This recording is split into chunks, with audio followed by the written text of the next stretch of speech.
Hey, what's going on everybody? Colin here from UroTuning. Today I'm joined by Jake from P3 Gauges. Today we're going to be taking a look at our Mark 8 project car and the new Mark 8 gauge that P3 just released. It's a super cool gauge. We got to test out a pre-production model. We installed it super easy. Jake here is going to show us officially how to install this so you guys can follow along and check it out. Yeah, officially.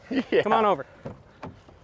Super simple process, only takes like 5 minutes. All we're gonna do is remove this side trim here, and then we just need to pop the headlamp switch out, T20 Torx behind there, and we're gonna just pull this trim forward slightly to get access for the cable. Like with all our gauges, you're gonna get 3 main components. You've got your harness, your control box, and then in this foam, you'll have your display. So we can unwrap this guy here. So Jake, what's the design concept behind the Mark 8 gauge, not being a vent gauge anymore? Yeah, so unfortunately there's some trends in interior design that are making, you know, little tiny slivers of vents, and then you have these massive open areas, so then companies like us are like, what's going on there? But you gotta get creative, you gotta roll with the punches. And so with this one, we've kind of incorporated just some of these.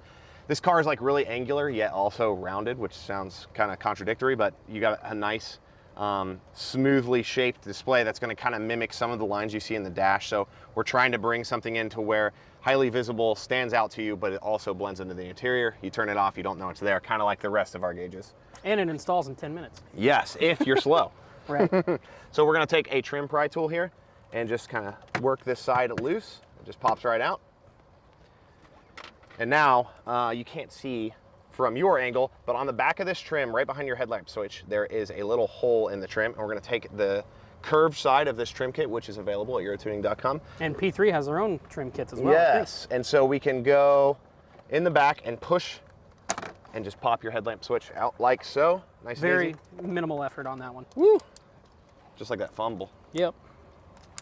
So we're gonna pop this harness out, set this on top of the dash, and now we need a T20 Torx. There is a single T20 right in this headlamp switch opening. Here, hold it for you. I'll be one of those magnetic bowls for you. Yes, dude. So how long did you guys spend on, I don't know, is R&D? No, you're good. No, you're good. So there's some trial and error. So doing these things, neither Matt or I are super CAD expert people, but going through these, you do learn a lot of different concepts, like how do you make something both function and look like it belongs in the car. That is something that gets you some real respect for those dudes carving on clay and stuff. Oh, there's my magnet guy. Right. So when you're trying to make something look like it belongs, you got to get creative, but you also kind of have to not be creative and go with what's already in the car. So it just takes time to make a physical shape and a physical opening that works with our existing hardware, and then also can be molded to blend into the car. Sure. So at this point, we're going to pull forward on this trim just a little bit. And now this is the same trim that goes around your whole cluster, so you'll probably get some clips back in here that come out as well, but that's basically all we need right there. So and now, this is the same on the GTI and the Golf R? No, so this whole process will be exactly the same as GTI and R, but you'll find on the GTIs that the top of this trim is about here. So don't be worried if you see that yours is a little different. They just have a slightly different shape. I'm not exactly sure why, but these both fit the exact same way. The process is exact same for both. So we are going to want to take our cable, very robust ribbon cable there, as long as it doesn't get twisted up. So we want to make sure it stays nice and flat. So take note of how it comes out of your enclosure. And then we're going to just drop it down right through the top. And we're going to feed it out the bottom. And the only thing you need to look out for in routing this, or the main thing I should say you need to look out for, is there is, right where your T20 goes in, it's possible to have this routed right behind that hole. And then you just buzz a screw right through your ribbon cable, and that's not going to be a good situation. So you've got the cable routed now, Jake. What's the next step? Yes, and we want to avoid making the cable route behind your little hole for the T20 Torx. So now we are nice and clear. Now we're going to want to just simply snap back in place. You do have a little bit of an option to slide this back and forth. There are a couple of little alignment tabs, and you just have a little bit of room back and forth if you want to adjust it to whatever you like, but it will just kind of naturally sit there. And now we're going to run our T20 Torx back in. Like your Vanna White for hardware. Yes. I'm cool with that. I'll take a T20, please. Ding. So how long did you guys spend, if you know, how long? Yeah, no, this one actually went pretty quick. So getting into the 3D enclosures is a lot more involved than just making a flat 2D display that can, take a place of a vent slat, historically. Like on the Mark 6. Yes, and so you know, in that case, you're simply just making a display shape for that vent opening when you remove the slats. In this case, we have 3D going on. You have to like fit between other pieces and make sure it looks right. So takes quite a bit more. I think this one was like, I want to say it was like 3 months. And the problem with P3 being so small is, and it's a problem and a blessing, is you're kind of wearing a bunch of different hats. So it's not like we spent 3 months working on this every single day. It's like you get a little free time. Okay, I got to build some gauges. We're running a sale. So we're bouncing around. Only being 3 guys, it is great to have so much control over all those processes, but also there are times where you wish like, man, I wish there was an R&D team. But so real quick, you just reconnected our headlight control panel here and it pops right back in. Yeah, same as coming apart. Just there's no fasteners or anything. It just clips right in. Make sure you do plug it in before you pop it back into place, or you're going to have a hard time turning your headlights on. So now a nice little trick with these, on our V3s, we have the harness here can actually separate in half. So we just have our OBD2 section here, and just to the side of the OBD2 connector, there's an opening. And since this is so small, we can simply just feed it right up through here.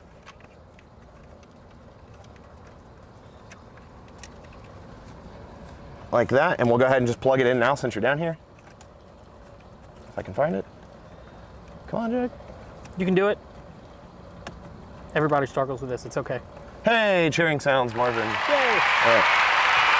Now we're gonna plug the rest of the harness in. It can only go one way. So Jake, you got this all hooked up here. This is a plug and play gauge, right? You can just plug this in, but you do have extra inputs. Yeah, so people get a little intimidated by the extra wires. Completely optional here. The base gauge is gonna plug right into the OBD2 port, read everything you need it to do. No accessories needed. Right. Good to go. But if you want to add additional things, we do have a dedicated port for our analog boost sensor, plug and play, no wiring required. Plug the sensor in, run boost tap out to your intake, and you're done. Then we have our blue and brown wires. These are going to be our analog inputs. You can see it says 5-volt analog 1 and 2.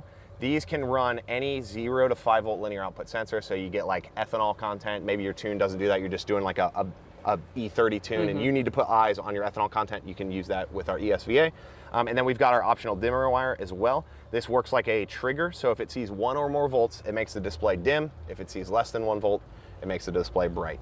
Newer cars, that's a little more finicky because you've only got like CAN bus going to here, not actual like hard voltage out. Right. So you can also manually dim the gauge, really easy with just a button press, easy to do. But again, these are all 100% optional. You just plug the gauge in. And that's pretty much it. You plug it in at OBD2. So you will see some dots. Yeah, you'll see some dots here when you plug it in. That's going to be the gauge just kind of sensing the network.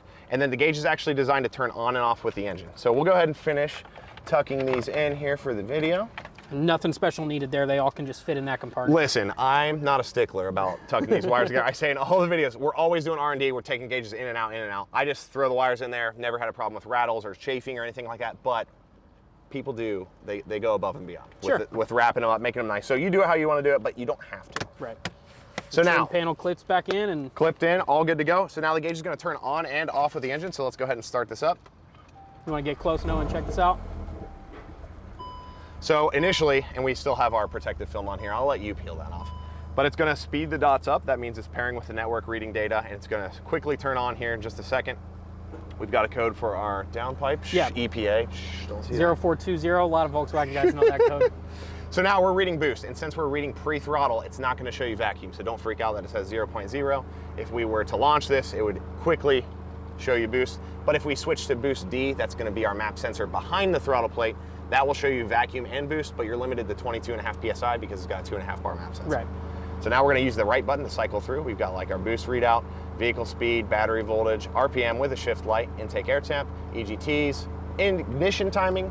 All kinds of cool stuff. Throttle angle, yes. AFR, all through the OBD2 port. You've also got performance timers. You can read and clear codes just with a few button presses. Real easy, nice, bold, bright display. And then you don't have your menu on the dash set to a special feature in order to get this data. So it's just right there all the time. We can clear that 0420 code really easy. It'll come right back. But that, I mean, that wraps this up. Yeah, that's about it. Just in time because the Florida rain's coming back. So I appreciate it, Jake. Those are super cool. Dude, no problem. Thanks for working with us. I've got one in the Mark 6. Dude, happy to Now we got one in the Mark 8. Yes. Love them. So Happy to have the P3 guys out here. It is starting to rain again. It is what it is. That's Florida. Get yourself one of these, UroTuning.com. They're all available on the website. Left-hand drive, right-hand drive. Yep. They come in blue and red. Blue and red traditionally used to be tied to GTI and Golf R. Yeah, there's no difference in the software. It's literally just the bar graph LEDs. So there are red and blue lights in this cluster. So whatever your preference is, you can pick the red, white, or blue, white. Will work fine in your car. So it's all available on the website. We have them in stock, so go ahead and pick one up. Again, Jake, thanks for coming out. Thanks for hanging out with us. Thanks for installing it. Yep. Go ahead and rip it. Have some fun. Let's see it.